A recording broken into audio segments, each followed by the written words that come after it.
हरे कृष्णा। आप सभी प्यारे प्यारे भक्तों का नित्य भागवत कथा के दिन आज हम लोग रामायण कथा पढ़ेंगे। तो इन रामायण कथा में बहुत बहुत स्वागत है। आज ये 9 दिन बहुत महत्वपूर्ण होंगे क्योंकि इन 9 दिनों में हम लोग पूरी राम कथा को सुनेंगे। 9 दिन क्यों? क्योंकि 21 तारीख को रामनवमी है और उस दिन भगवान राम का जन्म हुआ था। तो हम लोग शुरू करते हैं।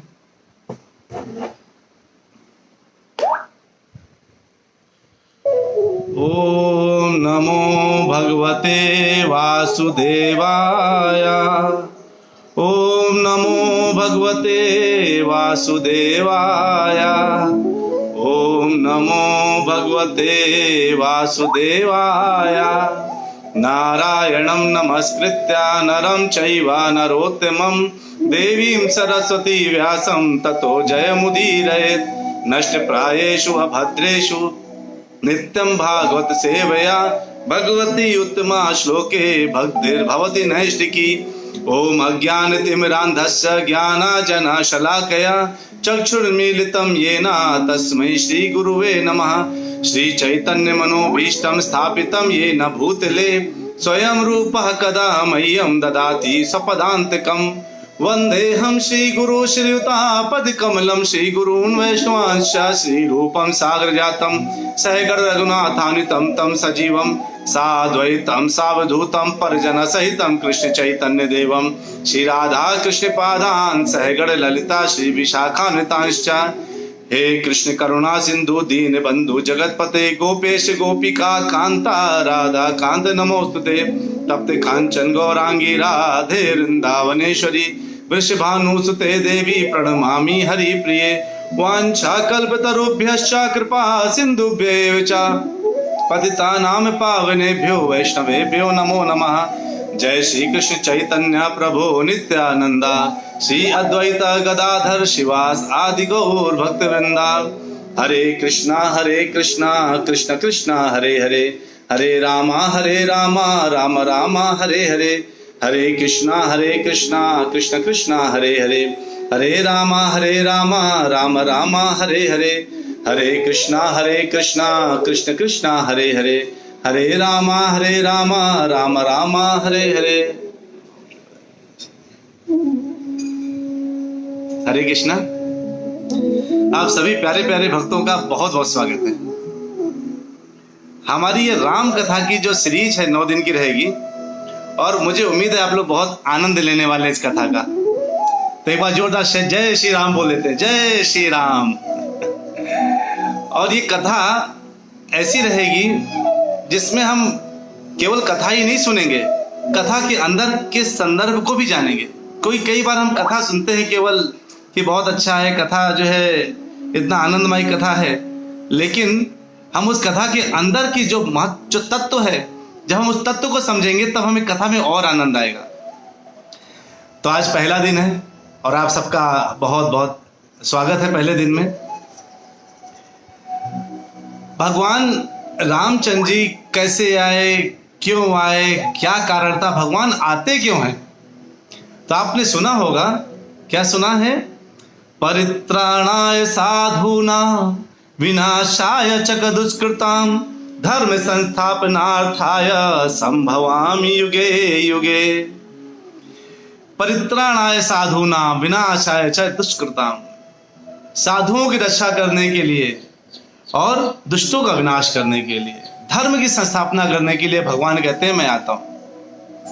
आप ये सोचिए, क्या भगवान को परित्राणाय साधूनां, साधुओं की रक्षा करने के लिए, आप तो जानते हैं भगवान का नाम ही बहुत है साधु की रक्षा करने के लिए, भगवान का नाम बहुत है। तो भगवान को साधु के नाम रक्षा करने की तो आने की जरूरत नहीं है, भगवान के साधुओं की रक्षा करने की आने की जरूरत नहीं है, क्योंकि आप भगवान का नाम लेंगे कृष्ण राम, बस रक्षा हो जाती है इतने में ही, आपको ज्यादा की जरूरत नहीं है। तो जो है कहते हैं कि फिर भगवान कहते हैं मैं विनाशाय च दुष्कृतां, मैं दुष्टों का विनाश करने के लिए आता हूं। अरे दुष्टों का विनाश करने के लिए दुर्गा देवी भेज देंगे, वही बहुत हो जाएंगे। भगवान को दुष्टों को विनाश करने के लिए बहुत आने की आवश्यकता नहीं है। फिर कहते हैं धर्म संस्थापना है, यानी धर्म की संस्थापना करने के लिए।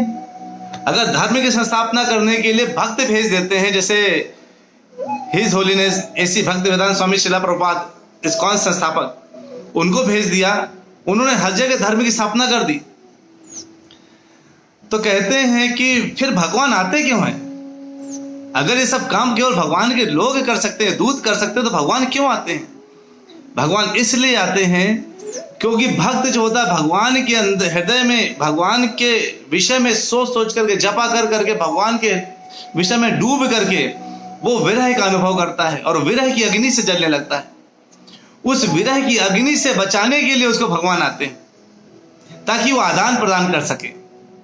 तभी भगवान राम जब आते हैं तो वो आ करके क्या करते हैं, कुछ दिन वो घर में रहते हैं, फिर वो अपनी इच्छा अनुसार कुछ ऐसी परिस्थितियां, काल परिस्थितियां बनाते हैं कि वो जंगल जा सके, जहां क्योंकि शहरों में तो साधु मिलते नहीं। साधु कहाँ मिलते हैं?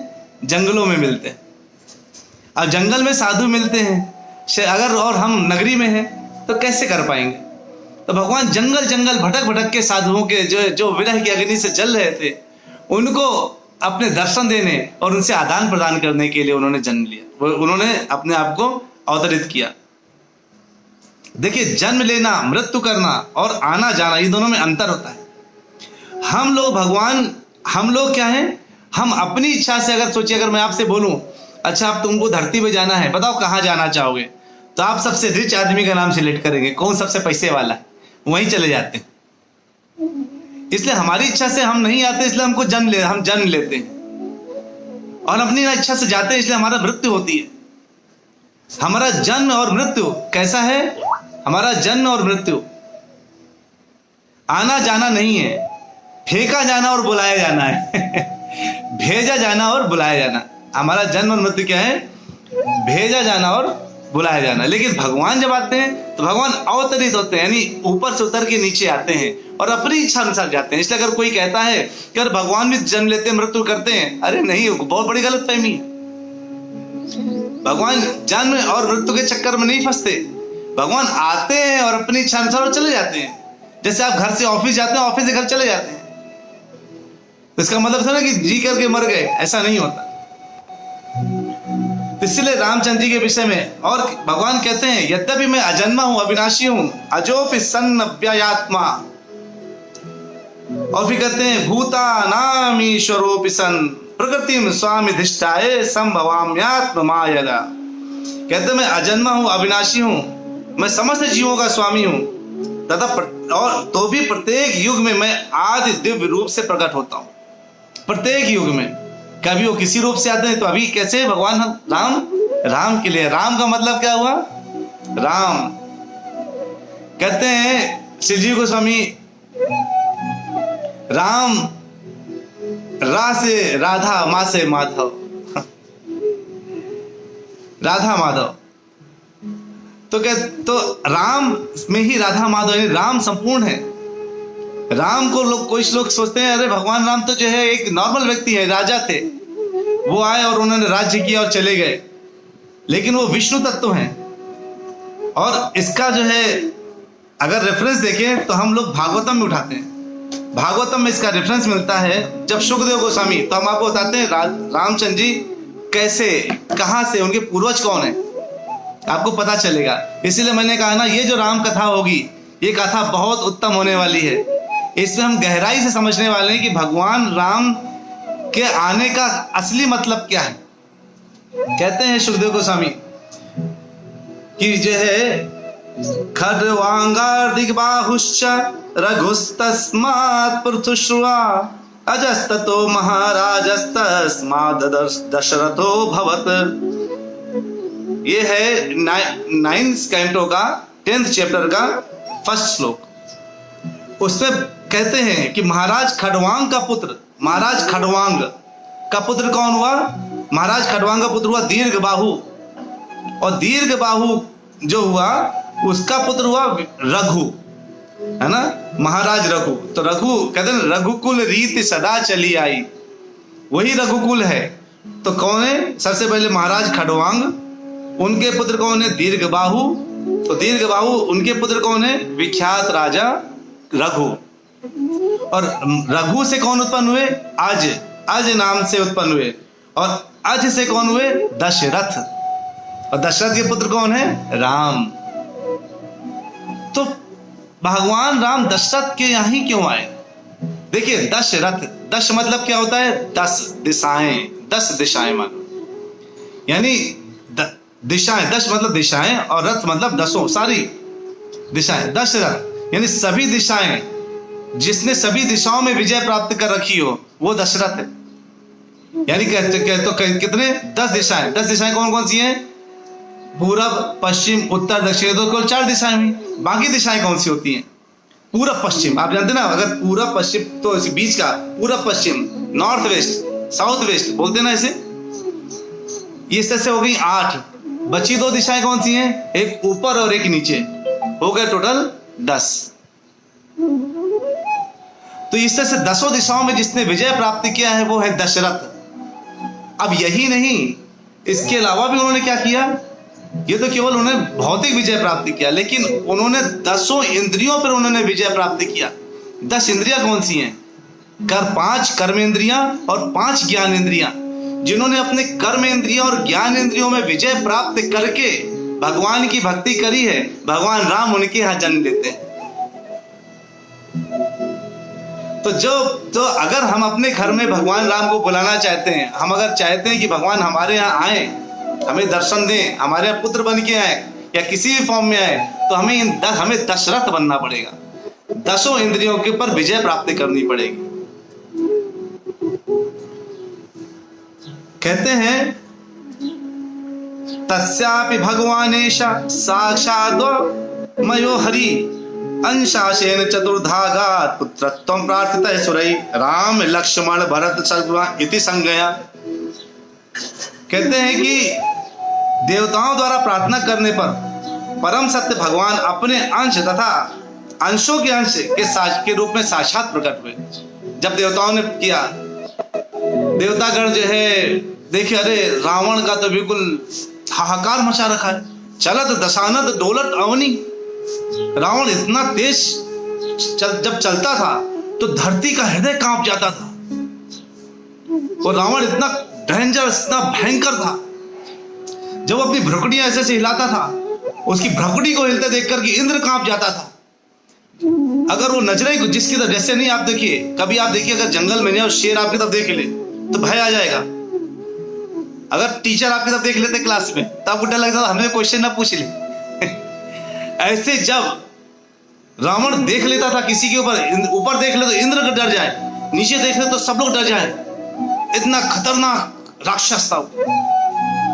और धरती इतनी कांप उठी थी, कंपन कर चुकी थी कि अब आपको ये थोड़ा सा मैं बताता हूं कि एक आगे कथा करने के पहले एक चीज बताना चाहता हूं कि धरती कांप चुकी है, देवता डर चुके हैं, अब इसके आगे क्या होता है। तब 4 चीजें हैं। कहते हैं, आप सोचिए रामायण के कितने हिस्से हैं, मतलब आपने सुना होगा, एक आपने सुना होगा रामचरितमानस, है ना। रामचरितमानस किसने लिखा? तुलसीदास जी ने। एक वाल्मीकि कृत रामायण, जो वाल्मीकि जी ने लिखा था, उसको बोलते हैं वाल्मीकि कृत रामायण। एक बोलते हैं रामचरितमानस। एक होता है आध्यात्म रामायण और एक होता है कंब रामायण, जो ऋषि कंब ने लिखा था। आध्यात्म रामायण किसने लिखा था? वेद व्यास जी ने लिखा था। यानी सारे महापुरुषों ने एक एक रामायण लिखी, और भी रामायण के बहुत हैं, लेकिन जो हम लोग क्या क्या सुने होंगे, रामचरितमानस हमने बहुत सुना होगा, बहुत फेमस है, और वाल्मीकि कृत रामायण, ये दोनों हमने सुना है, बहुत फेमस है ना। लेकिन रामचरितमानस सबसे ज्यादा फेमस है। आपने आध्यात्म रामायण का नाम शायद नहीं सुना, और कंब रामायण का भी नाम शायद नहीं सुना होगा। लेकिन रामचरितमानस और रामायण में एक अंतर है, जो वाल्मीकि रामायण में, वाल्मीकि रामायण और रामचरितमानस में एक अंतर है। वाल्मीकि रामायण का जो हीरो है कौन है पता है? भगवान राम। लेकिन रामचरितमानस से भगवान राम हीरो नहीं है। आप कहेंगे अरे पूरा नाम ही रामचरितमानस है, और कहते हैं आप रामचंद्र जी हीरो नहीं है उसके, तो कौन हीरो है? जो उसके मुख्य कलाकार कौन है? उसमें भगवान के भक्तों को बहुत बड़ा जो है हीरो बनाया गया है। जय श्री राम। हनुमान जी कहते हैं ना, जो भगवान के भक्त हैं वो रामचरितमानस में तुलसीदास जी ने उनको बोला है कि ये बहुत मुख्य है। ये दोनों, ये अंतर है थोड़ा सा देख समझने वाली बात। अब जब भक्त परेशान होता है तो भगवान जो है अपने तुरंत अपनी पोजीशन संभालने लगते हैं। अच्छा मेरा भक्त परेशान है, अब तो मुझे कुछ ना कुछ करना होगा। तो आपने क्या समझा, 4 प्रकार के जो है मुख्य है, बाकी तो बहुत और भी बहुत है, लेकिन 4 प्रकार के मुख्य है जिसमें रामचरितमानस सबसे ज्यादा फेमस है, क्योंकि भक्तों के विषय में बहुत बताया गया है, चर्चा हुई है। और रामायण जो वाल्मीकि कृत रामायण है उसमें मेन रामचंद्र जी के बारे में बताया गया। तो हम लगभग मिक्स लेंगे, ठीक है, मतलब आपको सबका स्वाद मिलेगा। तब इधर क्या होता है, जब ये भक्त लोग परेशान तो पृथ्वी परेशान, देवतागण परेशान, सबके पास एक आश्रय, परम पिता ब्रह्मा जी के पास चलते हैं। कुछ होता है तो कुछ नहीं तो ब्रह्मा जी तो हमें संभाल ही लेंगे। अब ब्रह्मा जी जो है के पास पहुंचे। अब ब्रह्मा जी चिंता में पड़ गए कि अरे इस समय जिस स्थिति में ये आए हैं मेरे पास, मुझे खुद इसका सलूशन नहीं पता। क्योंकि कई बार होता है ना, और दूसरा देवी कभी कभी होता है कि इवन अगर आपका इवन उनको सलूशन पता भी हो तो भी वो क्या करते हैं, वो कोशिश करते हैं कि मैं मेरे बजाय कोई और अच्छा व्यक्ति बताए। जैसे अगर आप मुझसे डायरेक्टली कोई क्वेश्चन पूछिए तो मुझे लगेगा कि हाँ ये मैं आंसर कर सकता हूँ, लेकिन मैं इस आंसर को करने के योग्य नहीं हूँ, तो क्यों ना मैं किसी अपने सीनियर डिवोटी से बात करके उनसे पूछ करके आपको बताऊं, ताकि मैं भी कॉन्फिडेंट हो जाऊं। अब ब्रह्मा जी जो है ऐसे सोच से पड़ गए। तो वाल्मीकि कृत रामायण में दिया गया है कि तभी भगवान पूरे ऐश्वर्य के साथ उधर दर्शन देते हैं सारे देवता को, और ब्रह्मा जी सभी लोग उनको देख के हाथ जोड़ लेते हैं और उनसे बोलते हैं कि जय हे दया निधान, हम बहुत मुश्किल में हैं, बहुत मुसीबतों में हैं, इस समय हमें समझ नहीं आ रहा हम क्या करें। जब वो दशानन मेरे छाती पे चलता है तो मुझे लगता है मेरे हृदय कांप उठता है। जब देवतागण जो है कहते, जब वो मैं तब देखते तो मुझे लगता है कहीं अब ये मुझे खा ना जाए। कहते हैं कि इस तरह से डर करे कांप करके जो है विष्णु जी से निवेदन करने लगे कि कृपया आप हमारी रक्षा करें। भगवान ने कहा कि मैंने अब विचार कर लिया, चिंता ना करो, मैं उधर अयोध्या नगरी में दशरथ जी के यहाँ पुत्र बन करके आऊंगा। तब जैसे ही उन्होंने जो है बोला तो और वो डिसअपियर हो गए। तो ब्रह्मा जी ने कहा भगवान अगर आ रहे हैं तो अब आप सब लोग भी अलग अलग रूपों में, अब अलग अलग रूप लेकर के, यानी अब भगवान के जब आते हैं तो अकेले नहीं आते, सारे देवतागण भी चले आते हैं साथ में। अब आप सब लोग जाइए और भगवान के लिए, भगवान की मदद करने के लिए जाइए। तो मैं आगे बताऊंगा कौन किसका पुत्र बन करके आया, यानी इंद्र का पुत्र कौन हुआ, सूर्य का कौन हुआ, और तब आपको पता चलेगा छे महाबलशाली लोग कौन कौन है। तो कुछ सस्पेंस में रखता हूं, अभी पकड़ के रखता हूं, बताऊंगा, रिवील करूंगा। भगवान के जन्म और कर्म के विषय में जरा सा भी हमें ये नहीं होना चाहिए, क्योंकि भगवान के जन्म, भगवान आते हैं जाते हैं, इधर जो भी लीला करते हैं, लीलाएं करते हैं, वो सब दिव्य होती हैं। भगवान का हर चीज दिव्य है। जन्म कर्म च में दिव्यम एवं यो वेद तत्वता, जो भगवान के आना जाना को बिल्कुल इस बात को, एवं यो वेद तत्वता, जो इस तत्व को अच्छे से समझता है, त्यक्ता देव हम पुनर्जन्मा, इस शरीर को त्याग करने के बाद पुनर्जन्म उनका नैति मामेत सो अर्जुना, पुनर्जन्म नहीं होता, भगवान कृष्ण अर्जुन से कहते हैं। यानी जो रामचंद्र जी को एक आम मनुष्य समझ करके कथा सुनता है, उसको कभी भी वो तत्व पता नहीं चलेगा, वो आनंद नहीं आएगा। जो आनंद भगवान की कथा में कैसे आएगा, पूरा घुस करके बैठ करके सुनने में आएगा। तो एक समय की बात है, वाल्मीकि जी नदी के तट पर बैठे हुए थे और तभी उनकी कुटिया में जो है नारद जी पधारे। जब नारद जी आए उनकी कुटिया में, तो उन्होंने जब आए तो सबसे पहले क्या होता है, जब आपके घर में कोई गुरु आए, आपका कोई गुरु आता है तो आप क्या करते हैं, उनको इनवाइट करते हैं, आप उनके पैरों को जो है धुलते हैं उनको बैठने के स्थान देते हैं, उनको मालार्पण करते हैं, उनको पानी पिलाते हैं, खाद्य वस्तु देते हैं, तब वार्तालाप शुरू करते हैं। पहले इतनी सेवा करते हैं। तो ऐसे ही नारद जी को पूरी सेवा मिली, वाल्मीकि जी ने पूरी सेवा करी और उनको स्थान दिया। फिर वाल्मीकि ने उनसे कुछ क्वेश्चन पूछे, उन्होंने 6 क्वेश्चन पूछे, वो मैं 6 क्वेश्चन आपको बताता हूँ। फिर नारद जी ने कैसे आंसर किया मैं आपको वो भी बताऊंगा।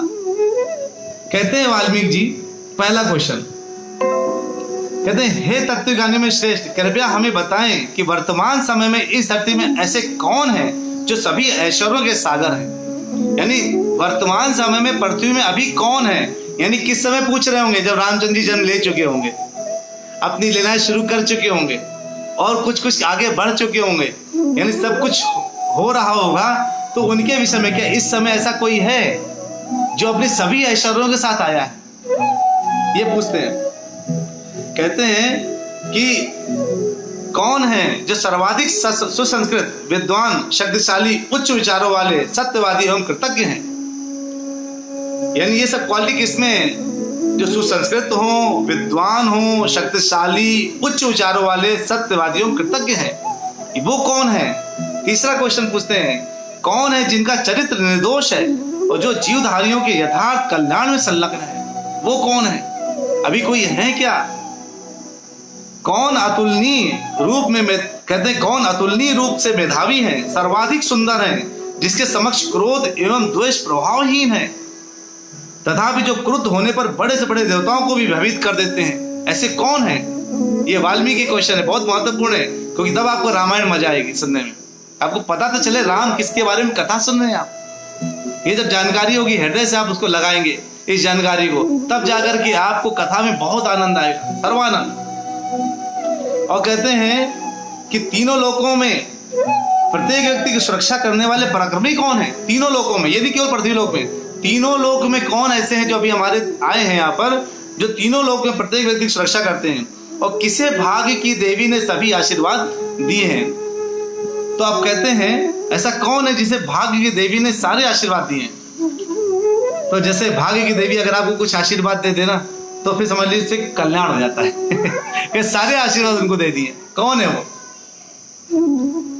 और उन्होंने ये बताया, ये प्रश्न याद रखिए, जो 6 प्रश्न मैंने बताए, तो जब हमारे पास गुरु आए, हमें उनसे ऐसे प्रश्न पूछने चाहिए कि हम भगवान के पास तक कैसे जा सकते हैं, किसकी हमें सेवा करनी चाहिए, किसकी हमें पूजा करनी चाहिए, कैसे हमें पूजा करनी चाहिए, हमें क्या करना चाहिए, हमारे जीवन का लक्ष्य क्या है, ये सब हमें पूछना चाहिए अपने गुरु से। और उधर सुखदेव गोस्वामी क्या बोल रहे थे, सुखदेव गोस्वामी ने बोला कि देवताओं द्वारा प्रार्थना करने पर परम सत्य भगवान अपने अंश तथा अंशों के भी अंश के साथ साक्षात प्रकट हुए। उनके पावन नाम क्या थे, राम, लक्ष्मण, भरत और शत्रुघ्न नाम थे उनके। ये सुविख्यात अवतार महाराज दशरथ के पुत्रों के 4 स्वरूपों में प्रकट हुए। भगवान अनेकानेक रूप में अद्वैतम अच्युतम अनादिम अनंत रूपम, अद्वैत अच्युत अनादिम अनंत रूपम, भगवान ऐसे जन्म लेते, अद्वैत अच्युत अनादि, भगवान अनेक अनेक रूपों में आते हैं।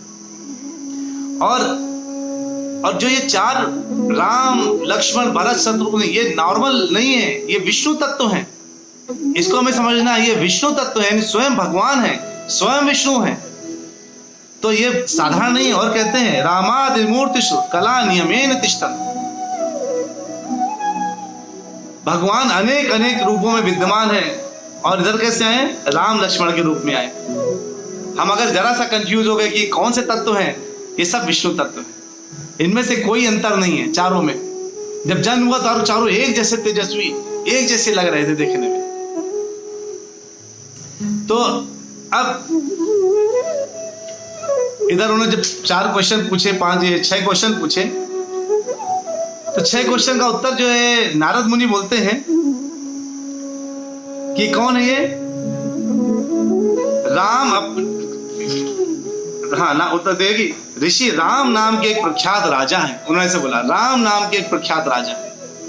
और राम नाम के राजा मतलब ऐसे राजा जिन्होंने अपने पिता की आज्ञा मानी, जिन्होंने प्रजा पालन सब कुछ अच्छे से करा और कर रहे हैं और करेंगे, अभी आगे आएगा करेंगे, ये भी बता रहे हैं। मतलब अभी हैं, प्रेजेंट में हैं और अभी तक ये कर चुके हैं और आगे ये करेंगे।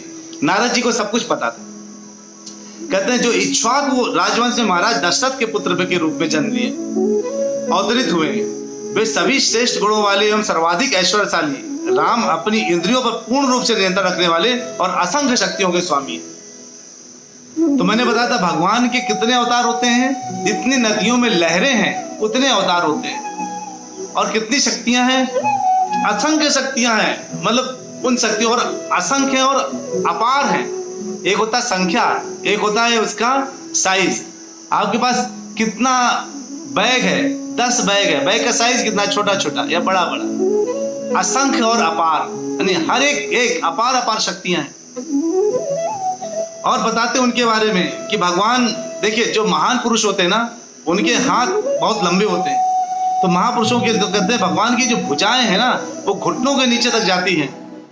और वो सुंदर सुशोभित ललाट, उनका चमकदार चेहरा है और वो गहन हरित नील वर्णी है और उनमें अनुपम आभा है, नील वर्ण के अनुपम आभा के साथ बहुत प्रकाशमान है, बड़े सुंदर है। तो जो है, और कहते हैं उनका चरित्र बहुत ही पवित्र है। श्री रामचंद्र जी, यानी जितना कंटेंट उन्होंने पूछा था उनको लगा 10-12 अलग अलग लोग होंगे, लेकिन केवल राम में ही सारी खूबियां थी। वे वास्तविक धार्मिक सिद्धांतों का पालन करने वाले हैं और सभी ब्रह्मांड के आश्रय स्रोत वही हैं, सारे ब्रह्मांड। ये सब रामचंद्र जी के बारे में उन्होंने बताया। धैर्य में वो कैसे हैं, हिमालय के तरह हैं। शक्ति में भगवान विष्णु के समान है, क्योंकि वो स्वयं भगवान विष्णु है। और सौंदर्य में किसके समान है, चंद्रमा के समान। सहनशीलता में पृथ्वी के समान है और क्रोध में उस अग्नि के समान है कि जिसमें जब लास्ट में जब पूरा विध्वंस विश्व का संहार होना होता है तो उनके द्वारा संहार होता है। ऐश्वर्य में वो कुबेर के समान होता, भक्ति में सदाचार के देवता धर्म देव के समान है।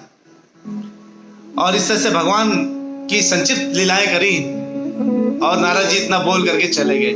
लेकिन जब गुरु इतनी बात बोल देता है तो क्या होता है, अब जब हम भगवान की लीला थोड़ी भी सुन लेना तो क्या परिवर्तन होते, मैं आपको ये बताता हूं। आपको पता है इस कलयुग की सबसे क्या है खास बात, यहाँ गुण कम है और अवगुण ज्यादा है। भगवान की लीला को सुनने मात्र, जैसे आप सभी लोग लीला सुनने बैठे हैं, भगवान की लीलाओं को सुनने मात्र से क्या होता है, लीलाएं उस अग्नि की तरह हैं, दावा नल की तरह है कि जब उस दावा नल में जब सूखी सूखी लकड़ियां डाली जाती तो जल जाती हैं। तो कलयुग के जितने भी अवगुण हैं ये भगवान के नाम के दावा नल से जल के भस्म हो जाती है और इंसान शुद्ध चेतो दर्पण मार्जन, इंसान के चित्त का दर्पण का मार्जन हो जाता है। आप सभी जिस समय राम की कथा कानों से सुन रहे हैं, आपको ये आइडिया नहीं है कि आप क्या कर रहे हैं। आपने भगवान के नाम की कथा को जिस समय सुनने का मन में सोच लिया, आपके पाप वहीं खत्म हो गए। जितना आपने आज तक, कौन से पाप, 2 तरह के पाप होते हैं, एक अनिश्चित पाप अनजाने में किया गया और एक जानबूझकर किया गया पाप।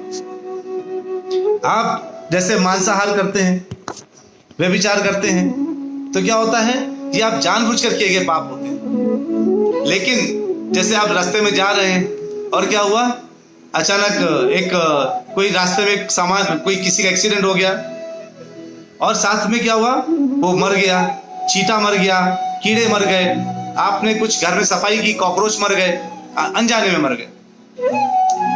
तो क्या होता है, अनजाने में जो किए गए पाप होते हैं वो तुरंत नष्ट हो जाते हैं इमीडिएटली।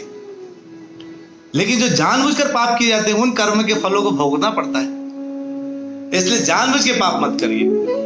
जानबूझकर क्यों पाप करना है, अपने शरीर में डालना है।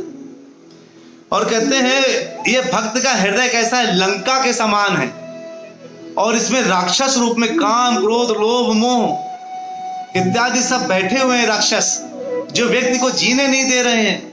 अरे वो मिल गया, उसको प्राप्त कर लो, वो मिल गया, उसको हड़प लो, उसको मार दो, उसको खा लो, उसको धोखा दे दो, उसको बर्बाद कर दो।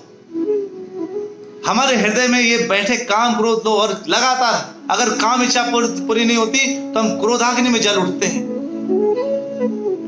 इसका मतलब है ये सब बिंदु जब हमारे सामने हैं तो क्या होता है, जब ये भगवान, जब आप कान से भगवान के नाम की कथा सुनते हैं और अपने हृदय तक ले जाते हैं, तो भगवान आपके कान से कहाँ गए? हृदय तक गए।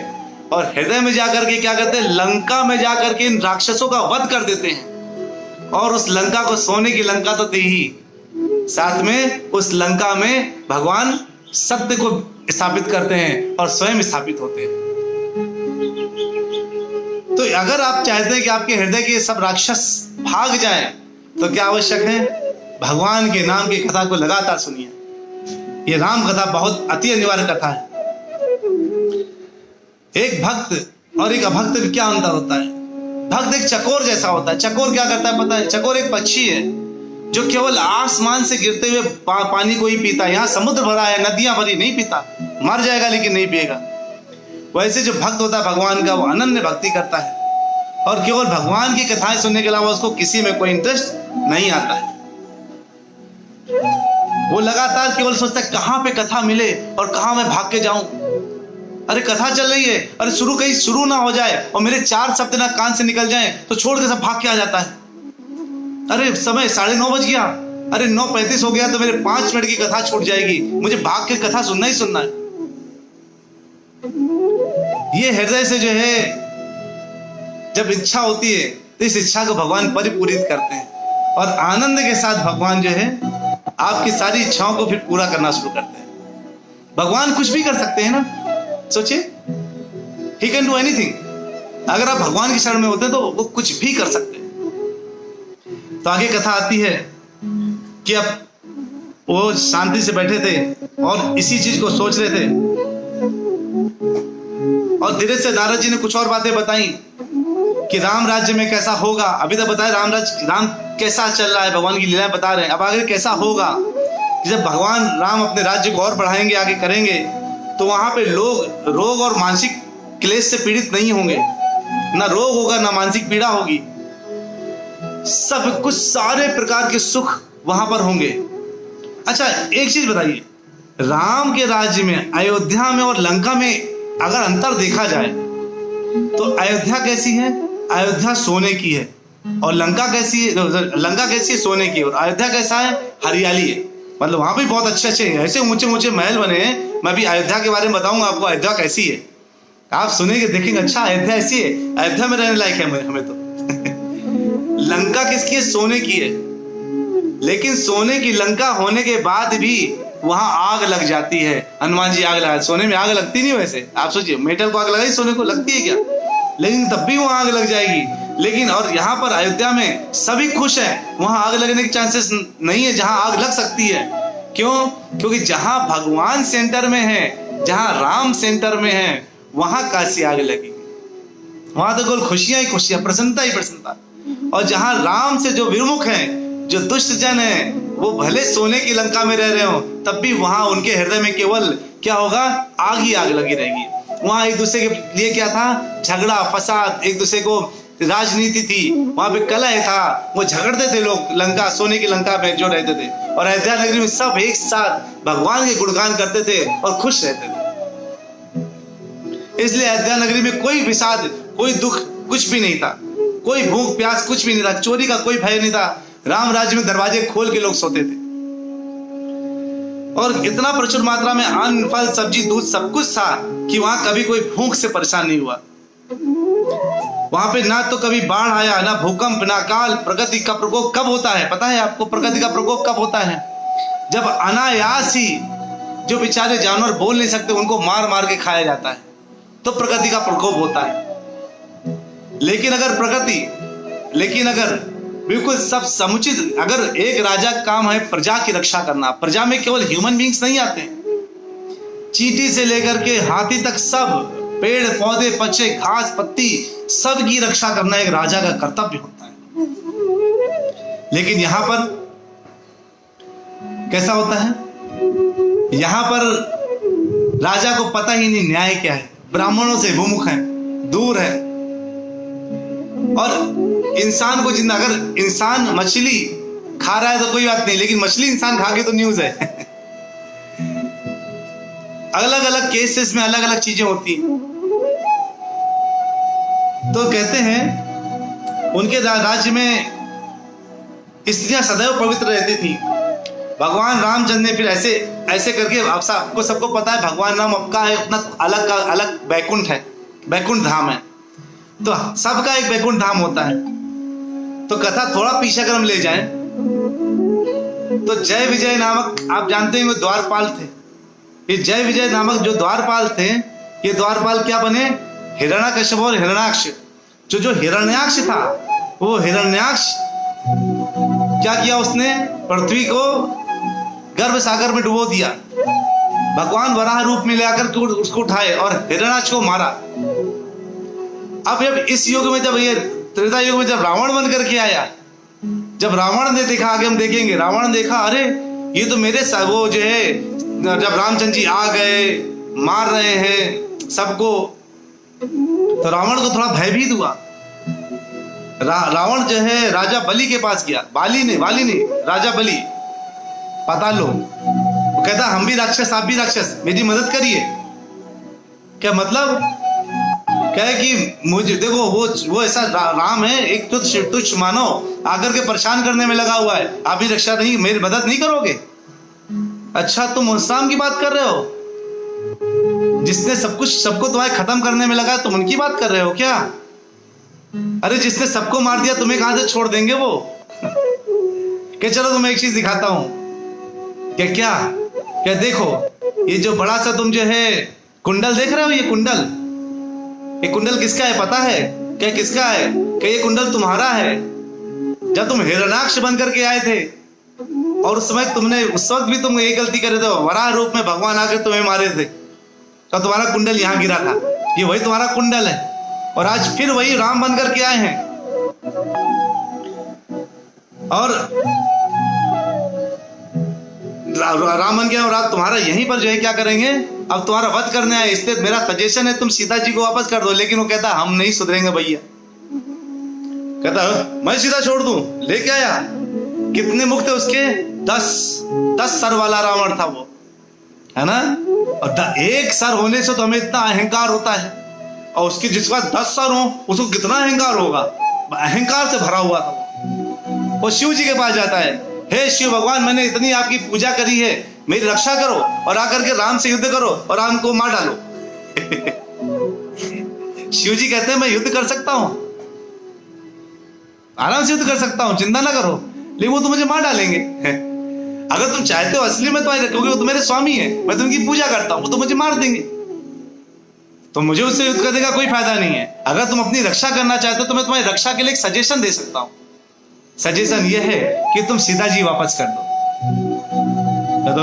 मैं सीता जी वापस कर दूं? अरे मैं रावण हूं, एक बार कदम बढ़ा दिया तो पीछे नहीं हटूंगा।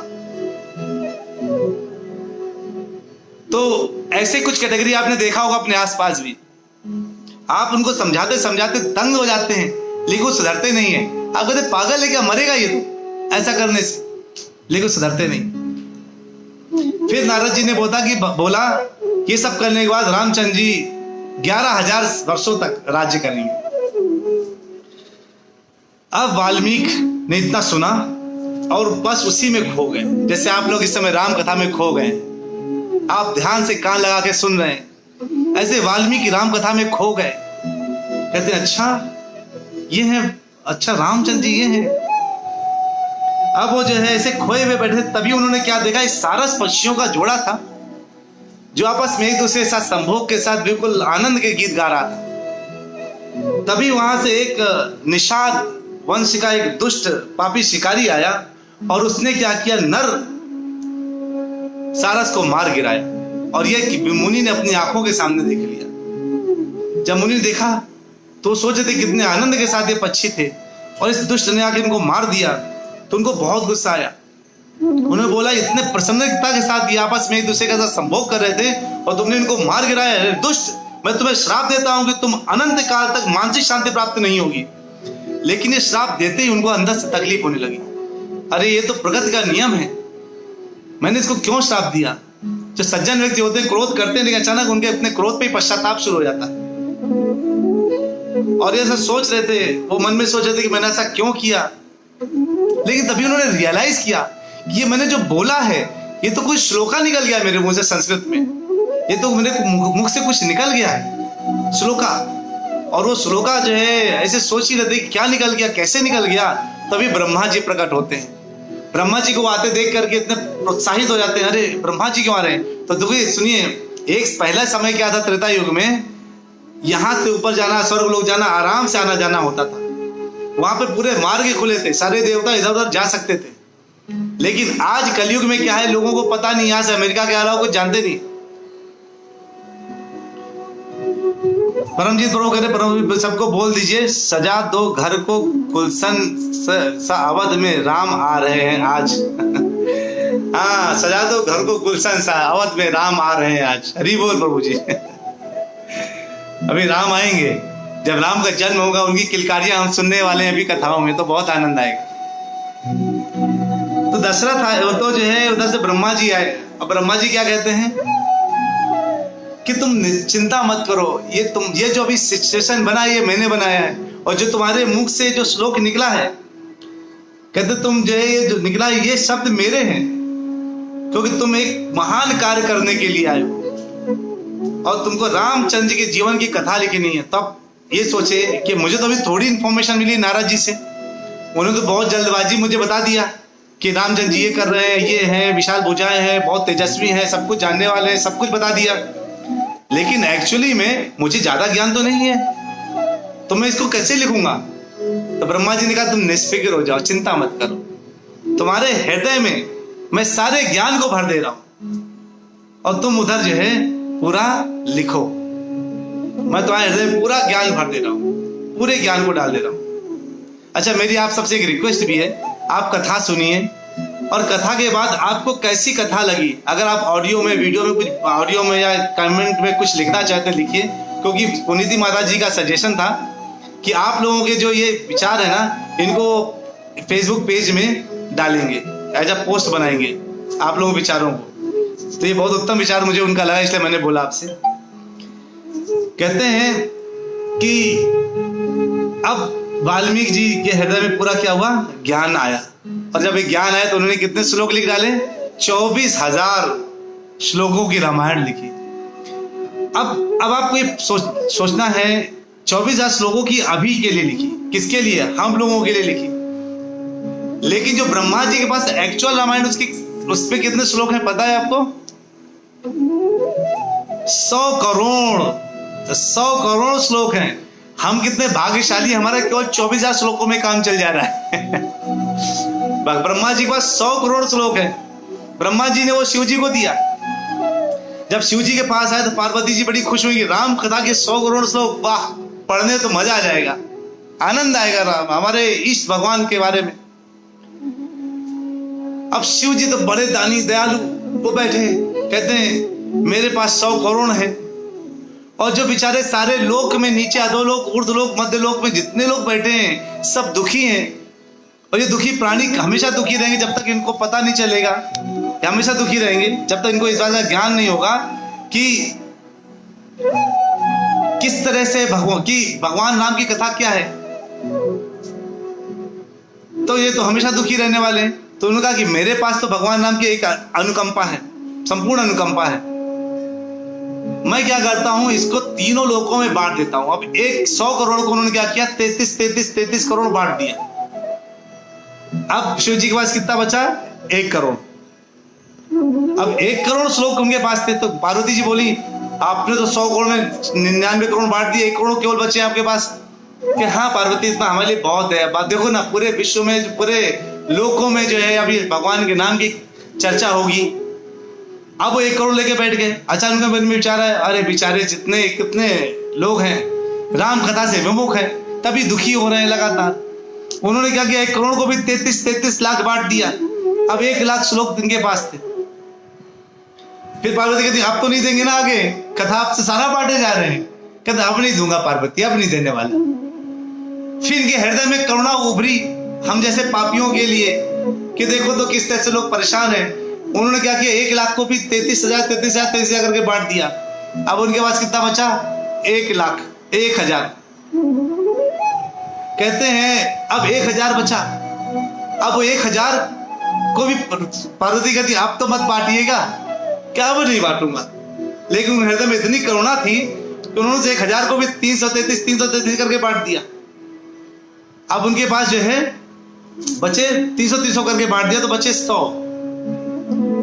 अब जब 100 बचे तो पार्वती कहती अब तो छोड़ दीजिए। और उन्होंने इस तरह से बांटते बांटते जब लास्ट में एक श्लोक बचा, फिर कहते हैं ठीक है छोड़ दिया, लेकिन उन्होंने 33 बांटा तो अंत में कितना बचा? एक श्लोक। अब कहते हैं पार्वती अब एक श्लोक तो आपके पास बचा है, अब तो इसको तो रहने देंगे, इसको ही बांट देंगे। शिव जी कहते हैं अब इसको रहने दूंगा, लेकिन बाद में उनके हृदय की करुणा अभी भी नहीं गई। और वो एक श्लोक था 32 अक्षरों का, अनुष्टुप छंद का। उसमें 32 शब्द होते हैं अनुष्टुप छंद के श्लोक में। अब उस श्लोक में उन्होंने क्या किया? 10 बांट दिया और अपने पास 2 शब्द रखे। तो पार्वती कहती है आपके पास 2 शब्द हैं? कहते हाँ मेरे पास 2 शब्द हैं, एक रा और एक माँ। राम, मेरे लिए तो केवल राम ही बहुत है। मैं तो केवल राम को भज भज करके जो है सब कुछ प्राप्त कर ले रहा हूं। लोग कहते हैं देखो शिव जी पीते हैं और इसलिए झूमते हैं। कहते मैं तो इस राम नाम को पीता हूं और झूमता हूं। मैं राम नाम को पीता हूं तो मेरे जो हृदय में ऐसी करुणा, ऐसा हृदय में उद्गार उत्पन्न होता है कि मुझे नाचने का मन करता है और मैं झूम उठता हूं। और लोग कहते हैं देखो पी करके झूम रहे हैं। उन्होंने अपने पास केवल राम रखा है। केवल राम संपूर्ण है, राम में संपूर्ण रामायण है। राम अकेले में अकेला नहीं है, राम में संपूर्ण रामायण है। और उस राम की कथा हम सुन रहे हैं बैठ करके। आनंद थी, आनंद, बहुत आनंद। कहते हैं अब जब जो है वाल्मीकि जी ने रामायण लिखी तो उनको जो है ऐसा मिला कि उनको लगा कोई ऐसा हो जिसका प्रचार करे। अब जब इतनी सुंदर रामायण लिखी जा चुकी है, 24,000 श्लोक लिखे जा चुके हैं, तो कोई ऐसा होना चाहिए जो इनका प्रचार कर सके। तब तक सीता मैया लव कुश के साथ उनके पास थी।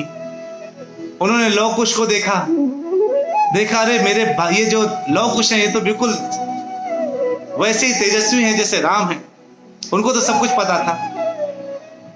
तो उन्होंने लव कुश को ही पूरी रामायण सुनाई 24,000 श्लोक को। पहले लिख लिख कर याद करनी होती पड़ती थी, कर्णों से सुना और याद हो गया। लव कुश को पूरा याद हुआ। और जब याद हुआ तो उन्होंने क्या किया? हर जगह प्रचार करना शुरू किया रामायण का। इतना सुंदर गाते थे। रामचरितमानस रामायण तो गाने के लिए, गाइए गाइए राम का नाम गाने के लिए है। और उसको जो है वो गाते थे, लोग झूम उठते थे। ये 24,000 श्लोक जब गाते थे, भगवान राम की कथा सुनाते थे तो लोग झूम उठते थे। लोग कहते थे आहा क्या सुनने को मिल गया। उनके शरीर के रोंगटे खड़े हो जाते थे, उनकी आंखों से अश्रुधारा बहने लगती थी और मन गदगद होता था, ये कौन है राम। और उस तरह से राम कथा को करते करते जब पूरे विश्व में सुनाते सुनाते इनके आया लव कुश के हृदय में आया कि अब बढ़ते बढ़ते कहां पहुंचे? वो अयोध्या नगरी पहुंच गए और वहां राम कथा सुना रहे। जब भगवान राम को पता चला कि कोई राम कथा ही सुना रहा है, इतना अच्छा सुना रहा है, साधु वेद में 2 बालक हैं, उनको बुलाया जाए। अब कई लोग ये सोच सकते हैं कि रामचरितमानस में थोड़ा अलग लिखा है, लेकिन ये सब भूल जाइए किसमें क्या लिखा है। डूब जाइए राम की कथा में, जहां भी ये कथा वही की है। और वो महल में जब बुलवाए गए, रामचंद्र जी जो है के सामने उन्होंने जब कथा गई तो रामचंद्र जी कहते देखो, तो अपने भाइयों कहते हैं कि देखो मैं तो बड़ा मंत्र, अब यही कथा सुन के मैं तक मंत्र मुग्ध हो जा रहा हूं, इतना उत्तम ये कथा लिखी गई है। अब जब वो कथा जो है सुना रहे थे तो उन्होंने कथा क्या सुना रहे हैं हम लोग वो सुनते हैं। अपने पास अभी 8 मिनट है। पुलिस माता जी ने मुझे बोला है कि ये 9 दिन 1-1 घंटे सुनाने हैं बिना किसी ब्रेक के। तो मैं अभी 8 मिनट में आपको कुछ बताता हूँ अयोध्या नगरी से कैसे उन्होंने शुरू किया। किसने? लव कुश ने। तो लव कुश के जो है हृदय से जो निकला और जो 24,000 श्लोकों में लिखा था, आप हमको सुनने जा रहे हैं। सुनेंगे सब लोग? आप लोग हरी बोल लिखिए अगर आपको सुनने का मन कर रहा है तो। मुझे भी अच्छा लगता है आप लोग लिखते हैं तो मुझे लगता है वार्तालाप हम लोग आदान प्रदान कर रहे हैं अपनी बातों का। मुझे पता है आप लोग सुनने में इतने मदमस्त हो जाते हैं कि आपको याद नहीं रहता कि कुछ लिखना है, लेकिन आप कुछ लिखते रहते हैं तो मुझे बहुत अच्छा लगता है। मुझे और उत्साह मिलता है कि मैं आपको और अच्छे से बताऊं। कहते हैं कि कौशल नाम का एक भूखंड था, विशाल भूखंड का विस्तार सरयू नदी के तट पर था। आप सोचिए, केवल इस जगह को जो आपके पास में है, अयोध्या नगरी, वो कहां से बनी, इसका मैं आपको पास्ट बताता हूं। आपने रामायण कई बार देखी होगी, सुनी होगी, लेकिन मैं चाहता हूं मैं आपको जब कथा सुना ही रहा हूं तो कुछ अलग सुनाऊं जिसमें आपको और पता चले। कहते हैं, आपको मैंने लास्ट क्लास में बताया था, जिसने सुना होगा वैवस्वत मुनि के बारे में। वैवस्वत कौन है? ये मनु के बारे में। वैवस्वत मनु कौन है? ये 7वें मनु है इस मनवंतर के। ब्रह्मा जी के एक दिन में 14 मनवंतर होते हैं और ये 7वां मनवंतर चल रहा है, जिसमें स्वयं वैवस्वत मनु ने इच्छा की थी और ये अयोध्या नगरी का निर्माण किया था। इस नगर में क्या था, भव्य नगर बनाने में, उस वक्त जब उन्होंने बनाया था तो 96 मील लंबा था और ये 24 मील चौड़ा था। ऐसा बनाया था पूरा, 96 मील बाई 24 मील का एक बड़ा भवन टाइप का बनाया था। नगरी पूरी नगरी टाइप बनाई थी। यानी सोचिए कि जैसे आपका कोई घर बना हो बाउंड्री के अंदर, तो इसे अयोध्या नगरी को बाउंड्री के अंदर बनाया गया था। और वहां पर क्या थे, उसमें अच्छे सुंदर सुंदर मार्ग थे, खूब पेड़ पौधे थे, और वहां पर सुगंध के छिड़काव के लिए हाथी अपनी सूंड को पर यूज करते थे और अपनी सूंड से के द्वारा छिड़काव करते थे सुगंधी जगह बनाने के लिए अयोध्या नगरी को। और वहां पर सब कुछ जो रास्ते थे, कई जगह जो वहां पे पिलर खड़े थे, वो सब संगमरमर के थे और बहुत ज्यादा अनेक अनेक रत्न से जड़े हुए थे। आज तो अगर रत्न से जड़े बना दो, रात में लोग खोद के ले जाएंगे। अगर कोई रत्न से जड़ा हुआ पिलर बना दो, कोई पिलर से उठा के ले जाएगा, सुबह पिलर ही नहीं मिलेगा। लेकिन वो सोचिए, ऐसा दरबार, ऐसा नगरी जो चारों तरफ से बाउंड्री से युक्त था, उसमें पिलर, बड़े बड़े पार्क, बड़े बड़े उद्यान, बढ़िया जो है फूल वाले बगीचे, और जो है वहां पर लगातार पूरी नगरी में आप जहां भी चले जाए, राम सिया राम ऐसे ही बजता रहता था, पूरा धुन बजता रहता था लगातार। केवल वहां पर वाद्य यंत्र बज रहे हैं। आप घुस कर कहां चले हैं, जैसे वृंदावन में जाइए कभी,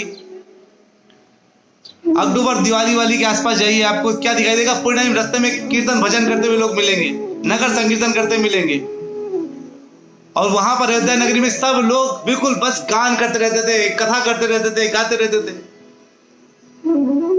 अभी कुछ समय के पहले तक, सोचिए ज्यादा पहले नहीं, 60-70 साल के पहले तक, जब इतना टेक्नोलॉजी नहीं बढ़ी थी, लोग गांव में कैसे करते थे। गांव में क्या होता है, आज भी कई गांव में होता है कि रामचंद्र जी की कथाएं वो है, बिल्कुल आम है। लोग ने क्या किया, सुबह 4 बजे उठते थे, अपना खेती बाड़ी करके दिन भर का काम करके शाम को 5:30-6 बजे खाना खा लेते थे, ताकि अंधेरे में खाना ना पड़े। और फिर पूरे कॉलोनी के लोग एक जगह इकट्ठे हो जाते थे और क्या चर्चा चलती थी, राम कथा सुनाइए ना। उन्हें कोई एक राम कथा सुनाते थे और सब ध्यान से राम कथा सुनते थे और रोते थे। वाह, क्या राम का चरित्र, क्या राम है, क्या लीलाएं हैं उनकी। वो सब कुछ होकर के भी इस तरह से दुख दिखा रहे हैं, कैसी लीला कर रहे हैं। अब उधर जो है वो कहते हैं, उनके पास अयोध्या नगरी को सुरक्षा भी देनी पड़ती थी, क्योंकि बहुत राजा हैं। उस सुरक्षा नगरी को देने के लिए तो इधर जो है परमजीत प्रभु बोल रहे हैं, एक भजन सुना दीजिए। प्रभु जी, मैं भजन रामनवमी के दिन हम भजन सुनाएंगे। रामनवमी के दिन आप जो 9 दिन लगातार कथा सुनिए, और जब उस आनंद से परिपूरित हो जाएंगे तब मैं पक्का आप लोगों को भजन सुनाऊंगा। लेकिन ये बहुत अच्छे है, सुनो ने राम कहानी, है ना, ये सब कहानी बहुत अच्छे सुनेंगे, बहुत अच्छा भजन करेंगे। लेकिन अभी हम कथा में डूबते हैं। कहते हैं कि वहां जो है कैसे थे, मार्ग में 7 मंजिल के बड़े अच्छे अच्छे महल बने हुए थे। और वहां पर ऐसे थे महल कि वहां पर जो अति सुंदर उद्यानों आवृत ऐसा गूंजते थे कि अयोध्या नगरी में सबके सब इतने आनंद में रहते थे कि इंद्र को भी पता चलता था जैसे मेरा महल कमजोर है। इंद्र को महसूस होता था कि मेरा महल कमजोर है, लगता है इनका महल देखो कितना स्ट्रांग है, क्या अयोध्या नगरी बनी। वाह, इंद्र को अपने महल पे जलन होने लगती थी कि मेरा महल कितना वीक है। और कहते हैं रास्ते में जितने कवि हैं, गायक हैं, भगवान के यश का गुणगान करते रहते, भगवान के यश का, और उनकी लीलाओं को करते रहते हैं। अब कहते हैं कि अभी आप फव्वारा देखते ना, नीचे से ऐसे फव्वारा निकलता है, वो जो है ऐसे ऐसे ऐसे फव्वारा करते हैं, ऐसे ऐसे फव्वारा, है ना। तो आप देखते पानी वाला, तो पहले वहां भी फव्वारे लगे थे और फव्वारे ऐसे नहीं थे, वो फव्वारे में इतना शीतल जल निकलता था, इतना शुद्ध जल निकलता था, और उसमें इतना सुगंध होती थी उस जल में कि जब वो फव्वारा निकलता था और उधर से गुजरने वाला ग्रीष्म ऋतु में कोई व्यक्ति वहां से गुजर रहा है, उसके शरीर में या व्यक्ति या जानवर किसी के शरीर में जब पड़ता था, उसको लगता था वो स्वर्ग में आ गया है। इतना आनंददायी फव्वारे लगे थे उसमें। छोटी छोटी नदियां बना रखे थे, थोड़े जल स्रोत बना रखे थे, और वहां पे इतने सुंदर सुंदर पानी था, इतना मीठा पानी था, लोग उसको पीकर अपने प्यास बुझाते थे, और उसी से आम के पेड़ों और अलग अलग बगीचों को सींचा करते थे। और जो है प्रजा उसी मार्गों से जो है आया जाया करती थी उनसे पूछने के लिए। और जो विश्व भर के जो छोटे छोटे राजा थे, तो पहले जैसे दिल्ली मान लीजिए राजधानी इंडिया की, तो सारे लोग कर देने दिल्ली में जाए मान लीजिए टैक्स देने के लिए। वैसे पूरे विश्व के जो राजा थे वो दशरथ थे, और दशरथ पूरे विश्व के राजा, मतलब कि पूरे विश्व का कारभार इनके हाथ में था। तो लेकिन छोटे छोटे मंत्री थे हर जगह, कह सकते जैसे प्रधानमंत्री, और मंत्रियों को एक एक स्टेट दे दिया जाता है, वैसे सारे राजा लोग स्टेट रखते थे अपने पास, और वो कर देने के लिए, टैक्स देने के लिए यहाँ पर आया करते थे दशरथ जी के पास। और व्यापारीगण आते थे क्रय विक्रय के लिए, और सब बात होती थी। इस तरह से पूरे संपूर्ण पृथ्वी के शासक थे दशरथ जी। उनके पास बताइए किस चीज की कमी थी? ऐसा जैसा नगरी हो, ऐसा महल हो, संपूर्ण विश्व का वो राजा हो, ऐसे ऐसे राजा के पास किस चीज की कमी थी? वहां ना धन की कमी थी, ना वैभव की कमी थी। इतना था जितना आप सोच सकते हैं उससे कई गुना ज्यादा था, जितना सोच सकते उससे कई गुना ज्यादा। और वहां पे क्यों? क्योंकि वहां पे 4 धर्म है, जो वर्णाश्रम धर्म है, क्षत्रिय, ब्राह्मण, क्षत्रिय, वैश्य, शूद्र, ये 4 वर्ण और आश्रम, इन पर विशेष ध्यान दिया जाता। लेकिन इन सबके पश्चात भी राजा दशरथ का मन नहीं लगता था, वो दुखी थे। यानी कह सकते किसी के पास कितना भी वैभव हो, लेकिन वो सुखी हो गए पता नहीं। राजा दशरथ दुखी थे। अब राजा दशरथ दुखी हैं, और वो क्या चाह रहे हैं? और इतने वैभवशाली के बाद भी उनको क्यों दुखी थे? क्योंकि उनके पास पुत्र नहीं है। अब आज हम पढ़े थे पूरी भूमिका, आज हमने पूरी भूमिका सुनी, नाना प्रकार के सब्जेक्ट सुना कि अयोध्या, जानते हो अयोध्या का मतलब क्या है? अयोध्या मतलब ऐसी जगह जहां कोई युद्ध नहीं होता। अयुद्ध यानी कोई युद्ध नहीं, केवल परस्पर एक दूसरे से लोग जुड़ते हैं, मिलते हैं, केवल प्यार से बातें करते हैं। हमने अभी अयोध्या नगरी के बारे में सुना। सीता माता कहाँ थी? अशोक वाटिका। अशोक वाटिका मतलब अशोक, शोक मतलब दुख, मतलब नहीं, ऐसी जगह जहां दुख नहीं। कहेंगे अरे ऐसा कैसे, वहां तो दुखी दुख है। सीता माता कितना दुखी थी वहां पर।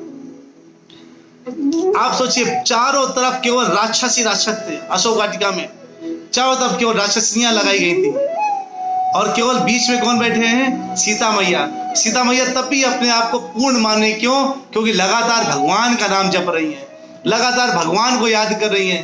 तो उधर बैठ करके भी अशोक वाटिका बन गया, वो शोक वाटिका होना चाहिए था।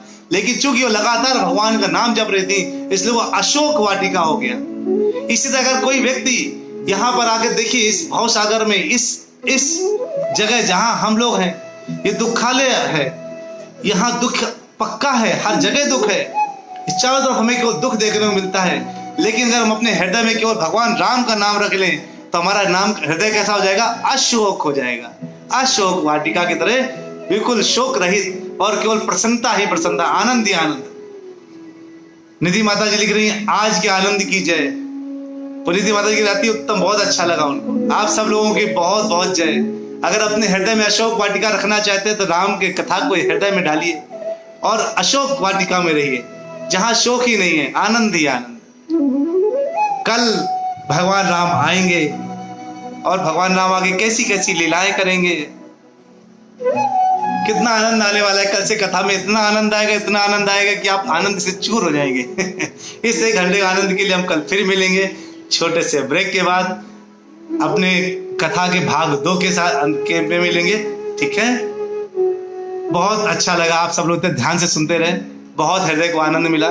सबको बताइए, अपने दोस्तों रिश्तेदारों को बताइए कि आकर इस कथा का आनंद लें, क्योंकि ये आनंद बार बार नहीं मिलने वाला। ये कथा केवल आज के बाद 8 दिन बचे हैं। 8 दिन इस कथा को जितना जोर शोर से सुन सके सुनिए। बहुत बहुत धन्यवाद। एक जोरदार हरे कृष्ण महामंत्र के साथ अल्पविराम लेते हैं। हरे कृष्णा कृष्ण कृष्ण हरे हरे, हरे रामा राम राम हरे हरे। जय श्री राम। हरे कृष्णा।